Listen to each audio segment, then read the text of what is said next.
சந்திரன் reveal சொந்தங்களுக்கு இனிய புத்தாண்டு நல்வாழ்த்துக்கள். மலர்ந்த 2026ஆம் ஆண்டு அனைவருக்கும் சாந்தியும் சமாதானமும் வாழ்க்கையில் கொண்டு வருகின்ற, முக்கியமாக எதிர்பார்ப்புகள் நிறைவேறுகின்ற ஒரு ஆண்டாக அமைய வேண்டும் என்பது தான் என்னுடைய பிரார்த்தனை. ஸோ இன்றைக்கு அரசியல் சார்ந்த விஷயங்களோ அல்லது கிரைம் சார்ந்த விஷயங்களோ எதுவுமே பேச தேவையில்லை. பொதுவாக சில விஷயங்களை பேசலாம். அதாவது அவருடைய சமூகத்திலே நாங்கள் வாழ்கின்ற வாழ்க்கை ஒரு நடுத்தர குடும்ப வாழ்க்கை. இந்த ஒரு நடுத்தர குடும்ப வாழ்க்கையிலே ஒரு வருடத்தில் நாங்கள் சந்திக்கின்ற விஷயங்களை பற்றி கொஞ்சம் மீட்டி பார்ப்போம். அதாவது ஒரு வருடத்தில் 4 காலாண்டுகள் இருக்கின்றது. இதில் இந்த முதல் காலாண்டு என்பது, அதாவது ஜனவரியிலிருந்து இந்த புது வருட பிறப்பிலிருந்து ஒரு குதூகலமும் சந்தோஷமும் ஒரு மகிழ்ச்சியும் ஒரு நம்பிக்கையும் கலந்த ஒரு ஆண்டாகத்தான் ஒரு காலாண்டாகத்தான் கடந்து செல்லும். பின்னர் அப்படியே தமிழ் சித்திரை புத்தாண்டும் வரும். ஸோ அந்த கொண்டாட்டங்களிலும் மனம் லயித்திருக்கும். பிறகு படிப்படியாக ஒரு 2வது காலாண்டு முடியும் பொழுது, ஜூன் மாதம் அளவு முடியும் பொழுது கொஞ்சம் ஒரு ஒரு கலக்கம் ஏற்படும். 6 மாதங்கள் கடந்து விட்டது, இன்னும் இருப்பது 6 மாதங்கள் தான். இந்த ஆண்டில் நான் என்ன செய்தேன்? இப்படி சில கேள்விகள் எங்களுக்குள்ள எழும். பிறகு அந்த ஜூனில் இருந்து கடந்து செல்கின்ற அடுத்த காலாண்டானது கொஞ்சம் முயற்சி நிறைந்த ஆண்டாக இருக்கும். பல விஷயங்களுக்கு நாங்கள் ட்ரை பண்ணி கொண்டே இருப்போம். ஜனவரி டு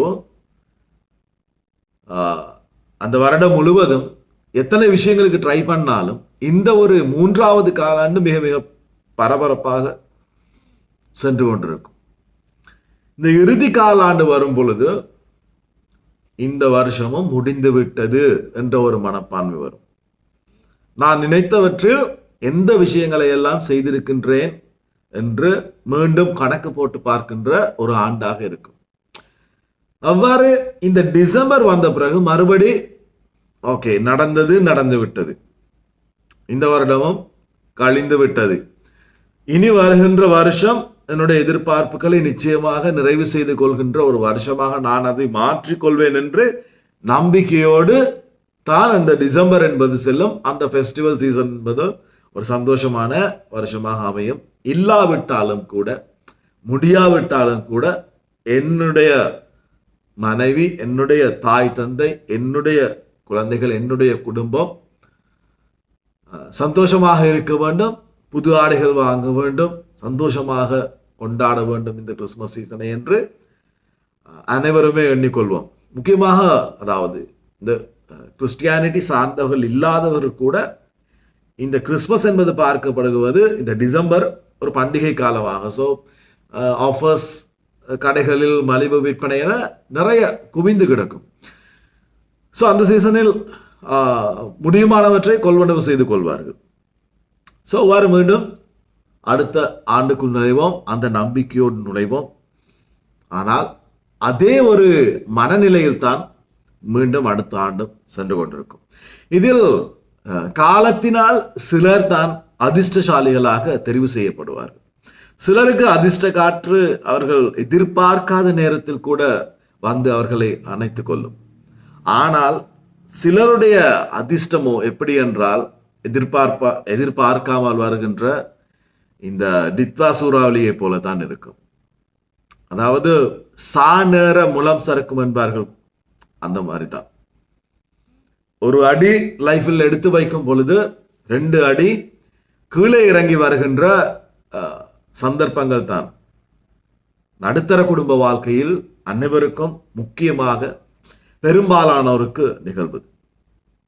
ஸோ எப்பவுமே இந்த நடுத்தர குடும்ப வாழ்க்கை வாழ்வோர் அந்த நம்பிக்கையோடு தான் ஓடிக்கொண்டிருக்கின்றோம்.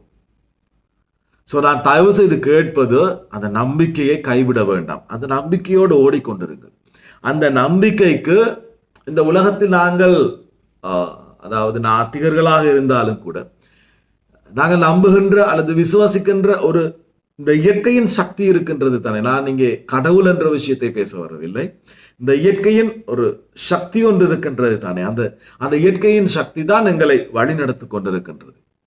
ஸோ அந்த இயற்கையின் சக்தியிடம் மன்றாடுங்கள், என்னுடைய அந்த நம்பிக்கைகள் நிறைவேற வேண்டும் என உங்களுக்குள்ளே நீங்கள் எப்பவும் சொல்லிக்கொள்ளுங்கள்.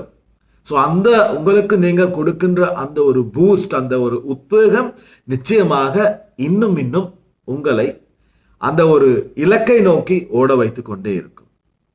அந்த இலக்கை நோக்கி அந்த ஆண்டு உங்களால் ஓட முடியாவிட்டாலும் நீங்கள் எண்ணிக்கொள்ள வேண்டும், அதன் அருகாமையில் நான் சென்று விட்டேன், அடுத்த ஆண்டு நான் இதை முடித்து விடுவேன் என்ற எதிர்பார்ப்பில் தான் நிச்சயமாக இந்த நடுத்தர குடும்ப வாழ்க்கை வாழ்வோர் எம்மை போன்றோர் போராடிக்கொண்டே இருக்க வேண்டும். இந்த ஒரு போராட்டத்திலே நாங்கள் பலவிதமான மனிதர்களை சந்திக்கின்றோம். பலவிதமான மனிதர்கள் எங்கள் மேலே கோபப்படும், பொறாமைப்படும், மனதில் வஞ்சகத்தோடு வஞ்சகம் வைத்து பேசும் பழகும், பழிவாங்க துடிக்கும், சின்ன சின்ன இன்ச்சு கணக்கான விஷயங்களுக்கு கூட, ஒரு ஒரு அங்குல காணிக்கு கூட, ஒரு நிலத்துக்கு கூட, ஒரு ஒரு வேலிக்கு கூட சண்டையிட்டு உயிரை மாய்த்துக் கொள்வோர் எங்கள் சமூகத்தில் வாழ்ந்து கொண்டிருக்கின்றார்கள். அதாவது சுருக்கமாக சொன்ன போனால், நான் எனக்கு என்ன நடக்கக்கூடாது என்று நினைக்கின்றேனோ அதை நான் பிறருக்கு செய்யாமல் வாழ பழக வேண்டும். இதைத்தான் இந்த வருஷம் நான் எனக்குள் எடுத்துக்கொண்ட ஒரு முக்கியமான ஒரு பொருளாக கருதுகின்றேன்.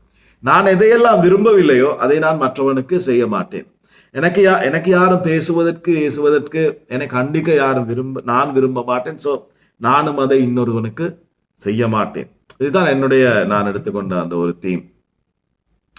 ஸோ அதாவது முடியுமான அளவு மனிதர்களை அன்பு செய்வோம்.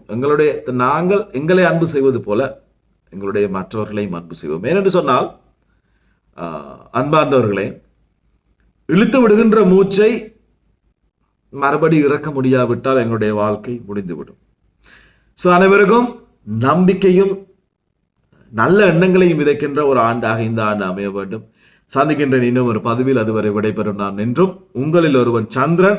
நன்றி. மீண்டும் அனைவருக்கும் இனிய புத்தாண்டு வாழ்த்துக்கள். என்னுடைய சேனலை இதுவரை சப்ஸ்கிரைப் செய்யாத நண்பர்கள் தயவு செய்து இந்த வருஷம் சப்ஸ்கிரைப் செய்து என்னையும் கொஞ்சம் உத்வேகப்படுத்துங்கள்.